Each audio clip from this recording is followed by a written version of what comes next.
Morning, morning, morning. Trying to see if y'all can see it. Oh, I've been asked by a lot of people in my DM to speak to the children.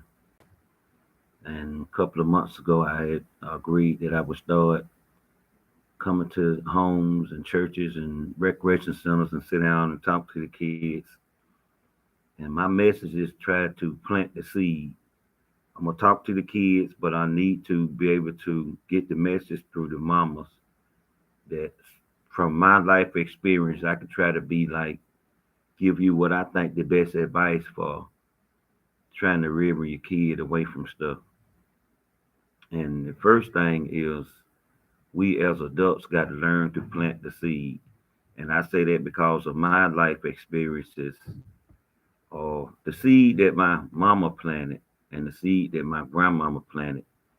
And when I got baptized when I was like 6, and I turned around and got baptized again like 12, 13. And I knew the meaning of baptized, and I heard the preacher say, "This child belongs to the Lord." And so when I do stuff like, been done got shot at by the Miami boys, done got struck by lightning and still live, car ran off the street on a rainy day on the side of a road and still live. I always look at it as my baptism saved me. Because growing up religiously, I kind of fell out with preachers and street preachers and Jehovah Witness passing out the pamphlets, and you know, pastors got mega $1 million, $17 million churches and don't help nothing in hood. So I always try to spread the word just like I am. Whatever I got on today, I'm not gonna dress up and put on the suit to fool you to try to preach to you. I'm not gonna try to tell you I believe in God and have to go put on a suit to do it and some dress shoes. I'm gonna tell you every day, all day, even when we on the basketball court, even when I was out there in the trap. I'm gonna always speak on the Lord. I'm a child of the Lord. Hey, we're not getting in no shootouts. We're not getting in no gangs. All the decisions I made not to, disappoint the Lord and disrespect my baptism. And it's a lot of things happen in life, but when I say plant the seed, that means when a child growing up and he's starting to notice things, that's when a mom and a dad got to plant the seed. You got to sit down and tell your son or your daughter, listen, in this world, you can't never be a follower. Don't never go out and get in a crowd and my son or my daughter just be the one, third, and fourth in the pack that's doing what other people do. I've seen so many kids at 16 to 17 left out the neighborhood with the bad kid, and they came back with the same rap as everybody else: murder, armed robbery. Now you got to go to prison for 18, 19 years at 16, 17, 18. So plant the seed early and tell them not to never be a follower. And number two, when you plant the seed, you got to kind of, even if you ain't doing good yourself, you need to tell them there's a right way to live.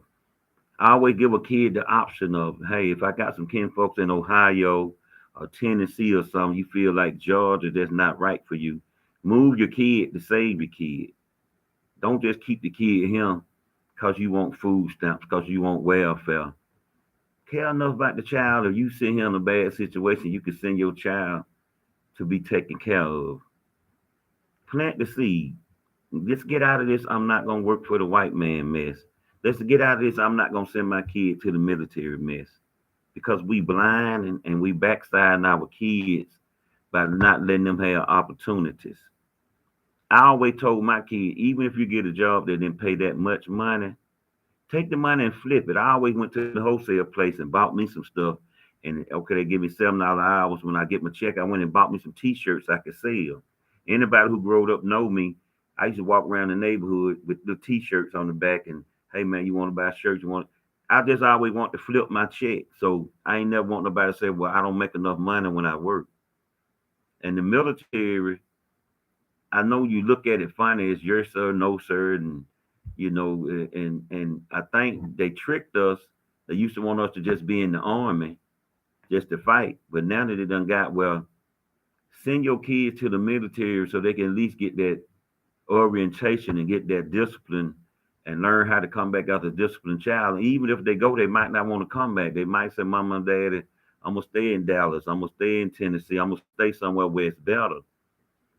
It's always where we live in it is not always best for us.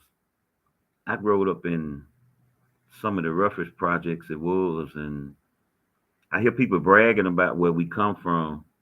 But back when we were staying there, we weren't bragging. We were suffering. We were learning how to get along. We was learning how to plant the seed. As I was getting older and I started having guys to hang around me because I knew I wasn't gonna be a follower. I used to try to tell them, "Hey man, don't do drugs. Don't shoot dice. Don't pull the pistol out on each other. Don't drink in front of the neighbors. Don't smoke in front of the neighbor. Don't cuss in front of the." But still, I was just one of the guys with them. I don't have no authority to tell nobody that. But I still think my baptism always had me to have some wisdom to people. And so I always reached out to people like everywhere I went. I just feel like at this time in our life, if you could tell your kids or try to put a program together, I know we all buy our kids phones, but and I know I'm even wrong for it because when NWA said F the police, I was saying F the police. When Tupac was saying men against the world, I was saying me against the world, and I was dressing like Tupac. I was dressing like NWA. I was trying to live the life. So I'm so glad the rapper before us wasn't saying, "Oh, I got on a perk 10, and I got on a Molly, and I got on the ecstasy, and I shot him down, and I walked him down." Oh, it's hard. This might be the hardest fight we got to do is trying to not let the media raise our kids for us because I swear to God, if a kid sitting there with his friend and they over his mama house and they watching that BET and MTV and these rap videos and they world star and they cussing and they jumping out the building and they smoking reefer, the last thing you want to do is see a dude who committing all kind of crimes and murder. He got a lot of money and he's showing it to the kid. Oh, you come over with me, you can get this.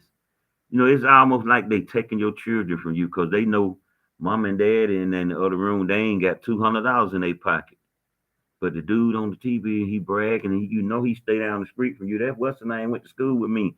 Oh, they getting money, so your kid to get up and leave you as parents. You be like, now he got a good mom and daddy, but this TV and this fame, this clout will make your children leave you, and you'll be like, my child just left me.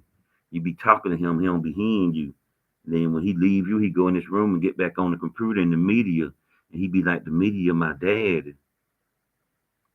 It's a hard fight because you don't want to tell your children not to watch TV and not to be hip up on stuff, but they raising our kids for us, and it's the big folks. It's the same stuff Ice Cube done got in trouble with, and Jamie Foxx and Byron Allen are arguing with the folks. You know what I'm saying?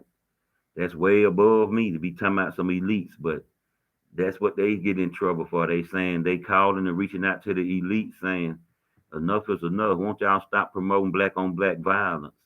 Won't y'all stop building these prisons? Won't y'all stop doing this? And they're clashing heads up there in the top. So if you got a chance, plant the seed early. Talk to your kids. This is like basic stuff you can talk to them about. It's not gonna make them mad. They will listen to you. But if you plant the seed and find you a church and go get your children baptized and let them know what baptized means. Baptism, not being a follower, if you just keep stressing that, just keep stressing that. You know what I'm saying? Hey, even if you lose your child, be a good parent and say, man, I'm trying to teach you about getting baptized, getting saved. I'm trying to teach you about not being a follower. You know what I mean? And, we weren't born to be in prison for 20 and 30 years. That's just not cool. But that's my message for today. It's my first time ever logging in. This is my Bankhead TV page. I'm gonna be doing a lot of Bankhead court stuff. A lot of folks always saying, "What's Bankhead?" I'm gonna get all my partners together. We're gonna go live. We're gonna tell everybody in America what's Bankhead. Everybody been doing stories about Bankhead except us, Bankhead. Uh, I got another thing I'm doing, ATL Street Legends. I got some books I'm working on. They've been, sitting in. waiting on editors and producers and stuff. You know what I'm saying? I got the Bankhead movie.